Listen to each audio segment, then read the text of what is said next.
And go. All right, today we're going to show y'all how to take down a Staccato C2 DPO, how to take it apart and assemble it. Let's go ahead and take your magazine out, cock it right there, push your pin out, pull it out, and pull your recoil spring, your barrel. Oh, you gotta forgot about that little piece. You gotta pull this little piece out right there. Pull your barrel out, and that's it.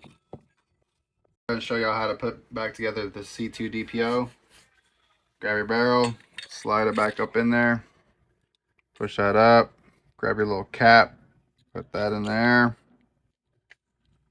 grab your recoil spring, jam it in there, push this back to get it back in place, lay that down on the recoil spring, grab your frame, just slide it up on there, find that little hole, take a couple times until you can find it,